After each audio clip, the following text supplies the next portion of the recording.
আসসালামু আলাইকুম প্রিয় দেশবাসী। কর্মগুণের ফল, যেমন গাছ তেমন ফল। কাঁঠাল গাছে কাঁঠালই ধরবি, আর তেঁতুল গাছে তেঁতুল। যেমন প্রেসিডেন্ট জিয়াউর রহমান, ওনার স্ত্রী, তিনবারের প্রধানমন্ত্রী বেগম খালেদা জিয়ার বর্তমানে এক এই বাংলাদেশ জাতীয়তাবাদী দলের বর্তমান চেয়ারম্যান বেগম জিয়ার অবর্তমানে তারেক রহমান, উনি বেগম জিয়ার কাজের মেয়েকে বলে ছায়ার সাথী, তাকে বোন বলে গণ্য করেছে। তারা দুই ভাই এক বোন, এখন তাকে নিজের বোনের স্বীকৃতি দিয়েছে।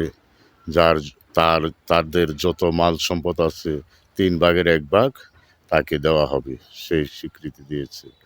তো এমন কর্ম করে দেখান, বাংলাদেশে যত নেতা আছেন, যত দলের নেতাকর্মী আছেন, এরম কর্ম করেন। অযথাই তারেক রহমানের বিরুদ্ধে যা খুশি তা বলে দেশে নানান পেঁচ লাগাইবেন না। এই দেশে মুক্তিযুদ্ধ করে দেশ স্বাধীন করেছে বাংলাদেশ, হলো গণতন্ত্র রাষ্ট্র।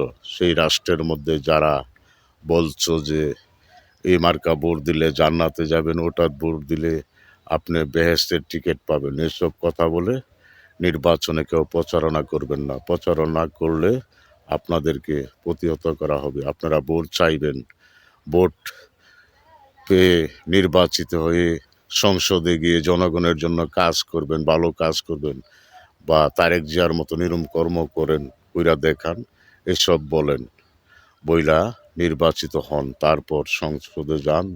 তাহলে দেশের মানুষ আপনাদের কাছ থেকে কিছু মূল্যায়ন পাবে। তা না হলে যারা বেহেশতের টিকিট দেখান, এসব ক্যান্ডিডেটের কাছ থেকে বাংলাদেশের জনগণ কিছুই পাওয়ার বা চাওয়ার কিছুই নেই। আপনারা হইলেন ৭১-এর রাজাকার, যারা বলেন এই দাঁড়িপাল্লায় ভোট দিলে জান্নাতে যাবেন, আর পাঙ্কা মার্কা ভোট দিলে ভোট নবীজি পাবেন।